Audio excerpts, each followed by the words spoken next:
Hi, I'm Paul Guppy. I'm Vice President for the Washington Policy Center, and this is our regular update on the issues that we're tracking and what is going on in our state. So the big news here at the end of November, first start of December, is the results of the recent midterm elections. You've all heard the results from across the country, and there was a shakeup in some places, and it didn't come out as expected in other places. But here in Washington State, it's interesting that the result from the voters seemed to be that it was a status quo election. So our state legislature is essentially the same. The Democrats picked up one House seat, and of course they hold the governorship. They have a majority in both the houses. The basic numbers we think are going to be Democrat majority in the House, in the state House of 40 Republicans, 58 Democrats, and in the state Senate, 20 Republicans and 29 Democrats. And then, of course, the Democrats control the governor's office as well.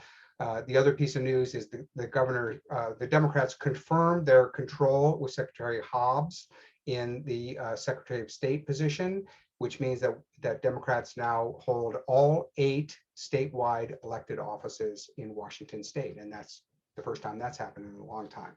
So with that, we are gearing up to work on issues, get ready for the next legislative session.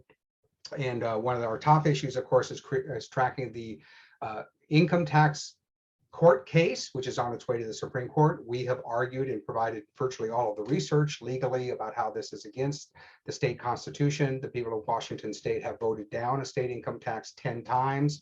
What the Democrats did in 2001 is pass in what they call an excise tax, and there's a technical reason for that, and that they say applies only to upper income people who have capital gains. So it's narrowly defined, and then they specifically avoided the term income tax and call it an excise tax. And that is their effort to get around the constitutional prohibition against having the kind of regular income tax that other states have. Our Constitution doesn't allow that. To us, there's a principle in law, judges have said this through the centuries, that throwing labels onto something doesn't change the meaning of what it is. So it's very clear that this tax is an income tax, even if the Democrats have put a different label on it. The interesting thing is that our research shows that every other state calls this kind of tax an income tax. And most importantly, the IRS calls it an income tax. So we're hoping that if they're not swayed by politics or ideology, that the state Supreme Court, which is going to hear the case in January, will make the obvious conclusion that this is an unconstitutional income tax in our state. If the Democrats want an income tax in Washington, they will have to amend the Constitution. The other kind of problem that comes out of that is that we also contacted the IRS and asked them about if this tax were affirmed in Washington State, is it tax deductible off of people's federal taxes? And the answer is no. So what the IRS said is we interpret a state tax based on what that state calls it. Washington chose to call this tax a quote excise tax, and the IRS is like, we're going to take you at your word. If you're putting this so-called excise tax in place, then you cannot deduct that payment from your federal taxes.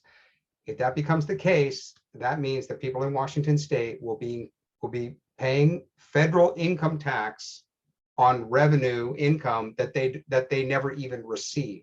So you'll be paying a tax to Washington State, and then you'll be paying a tax on top of the tax that you just paid to Washington State.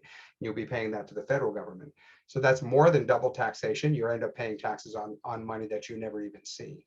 We don't know how that's going to shake out. But again, if the Supreme Court just reads the plain meaning of the law, then this entire issue will be struck down. A lower court has already done that. So we'll be looking forward to that. The next piece of good news, finally, after 2.5 years, is our governor ended his emergency powers in Washington State. Those were in place for 975 days, almost longer than any other state. We think that this should be subject to review. So we're hoping that the legislature will put a normal 30-day limit, 60-day limit in the emergency powers in our state. Almost every other, our count shows that 46 other states have a limit like that. And if the legislature believes that the emergency is continuing, it's a pandemic, a natural disaster, whatever it is, then they can renew the emergency for another 30 days. But we don't think that a single governor should decide that he's going to govern the state entirely on his own for 2 years. which is what Governor Inslee did right up until October 31st is when he ended his emergency powers finally. Another issue that we'll be promoting next year is tax relief in our state. We think that the hundreds of millions of dollars of additional revenue that the state is receiving, plus federal COVID aid, make more than enough room within the budget to provide a sales tax cut of 1 percentage point. So cut the sales tax from 6.5% to 5.5%. Very simple, easy for everyone to understand, and provides fair relief for everybody living in the state. So we'll be promoting that as the legislature meets. Another interesting issue was Mark Harmsworth, our small business expert, did some digging in the Department of Commerce, discovered that they have a program to help small business owners navigate their way through government regulations. It's a $3 million program, which is not huge, but our obvious conclusion was, oh, so there's a government program to help you deal with all of the rules that the government is imposing on your small business.